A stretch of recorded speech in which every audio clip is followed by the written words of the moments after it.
গত ব্লগে বলেছিলাম যে ভাজির রেসিপিটা আপনাদের সঙ্গে শেয়ার করব। তো চলে এলাম সেই আর সবজির ভাজিটার রেসিপি নিয়ে আপনাদের সঙ্গে শেয়ার করার জন্য। আসসালামু আলাইকুম এভরিওয়ান, সবাই কেমন আছেন? এটা হচ্ছে সেই ভাজি যেটা আমি ব্লগে দেখিয়েছিলাম আপনাদেরকে, আর ভাজির রেসিপিটা দিতে চেয়েছিলাম। খুব ইজিতে কম উপকরণে এই ভাজিটা তৈরি করতে পারেন। পরাটা, রুটি বা ভাতের সঙ্গে খাওয়া যায়। এই ভাজিটা ভীষণ মজার হয়। এখানে আমি বেগুন দিয়েছি, তারপরে পটল, তারপরে আলু আর বরবটি, এগুলো মিক্স সবজি ছিল এখানে। তো প্রথমত আমি সয়াবিন তেল অ্যাড করলাম পরিমাণ মতো। আর এই ভাজিটাতে একটু বেশি পরিমাণে সয়াবিন তেল দিলে ভাজিটা একটু খেতে মজা হয়।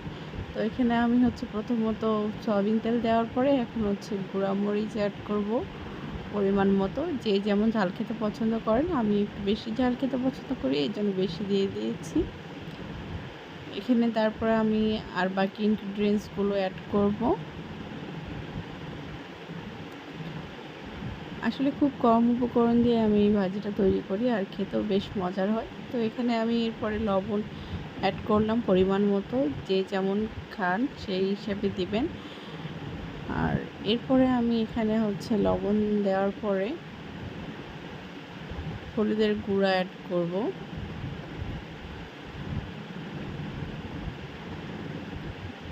পরিমাণ মতো।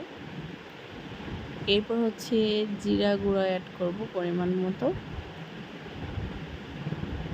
তো এরপরে আমি ধনিয়া গুঁড়োটাও অ্যাড করেছিলাম, বাট ভিডিওটা আমার স্কিপ হয়ে গেছে। এখানে তারপর আমি হাত দিয়ে মাখিয়ে নিচ্ছি। আমার কাছে মনে হয় হাত দিয়ে মাখিয়ে নিলে যে পুরো ভাজিটাতে সব ইনগ্রিডিয়েন্টস ভালো মতো পৌঁছে যায়, আর ভাজিটা খেতে বেশ মজার হয়। তো আপনারা পারলে হাত দিয়ে মেখে নেবেন, অথবা কারো যদি সেরকমটা খেতে না মন চায়, তাহলে আপনারা যেই চামচ ইউজ করেন রান্নার ক্ষেত্রে সেটি ইউজ করতে পারেন। তো এখানে আমি সুন্দর করে মেখে নেওয়ার পরে এখানে পানি অ্যাড করে দিলাম সুন্দর করে। এরপর আমি এটা ঢাকা দিয়ে দিব।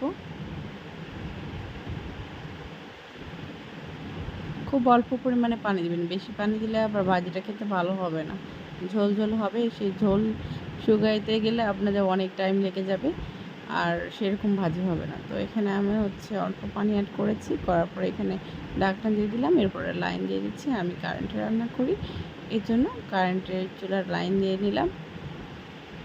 তো চলুন, এই যে মাঝখানের এরকম লোক এসেছে যখন রান্নাটা মধ্যম পর্যায়ে আর কি।